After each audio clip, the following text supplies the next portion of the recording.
Hi, welcome back.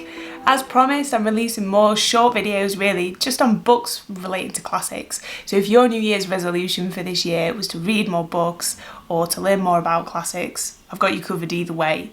The books that I'm reviewing are from the chart, so they're super accessible and fun to read, and they give you a nice gentle introduction and an entertaining introduction at the end of the day into the ancient world.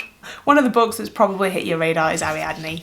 It is a really popular book that's been pushed quite a lot in the charts, and I'm really pleased actually because I used to work with a charity to get classics into state schools, and one of the schools we worked with was Notre Dame.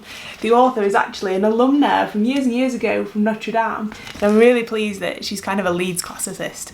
Ariadne is centred on a key myth of one key figure of Ariadne, the princess who helped Theseus defeat the Minotaur.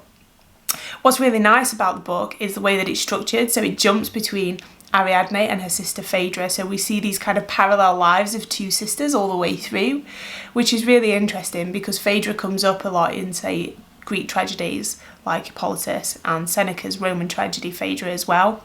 So they're famous women from myth, and it's interesting to see their lives staggered side by side. There's a kind of breaking point where the sisters are together in Crete and then their lives fracture off. So we learn about Ariadne's relationship with Theseus and how she becomes involved with the god Dionysus as well, and the difficulties that brings up. I'm not going to give too much more away because I don't want to spoil it, but I would say that whether you're reading casually, just out of interest, this is a really entertaining book, and I like the way that it's structured and jumps between characters. That's just something I've always liked about novels anyway. I would also say though, if you're teaching myth and religion at GCSE in the UK, Ariadne is a really helpful book because it covers a lot of detail on the different gods. It builds a kind of full world as well. It gives a good impression of the Greek world and the geography a little bit, and it introduces students to myth. It doesn't have in it any especially graphic, heavily violent or heavily sexual content that's worrying that I would kind of think twice about putting in front of a student. Like some of the Madeline Miller books, for example, I think are really great to recommend to A-level, but there have been passages in them where I've thought twice about perhaps giving it to a GCSE student. But Ariadne, I don't really have that kind of reservation at all. I think you could recommend this to a student and it wouldn't be too much of a problem.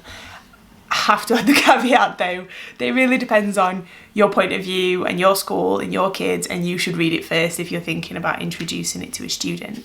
But there's lots of valuable material in there for students of classics, and it's really entertaining if you're not a student of classics. As I always say on these videos, don't know the authors, don't have a deal to do with them. These are just my opinions on their books. But yeah, if you want to learn more about classics this year, this could be a good read for you. I hope you enjoyed this video. Don't forget to like, share and subscribe to keep the channel going. If you're really interested in finding merchandise on classics, take a look at my Redbubble store. And if you have any suggestions on artwork you'd like to see or videos you want to see, just comment below and let me know. I always take it into consideration. Alright, thanks.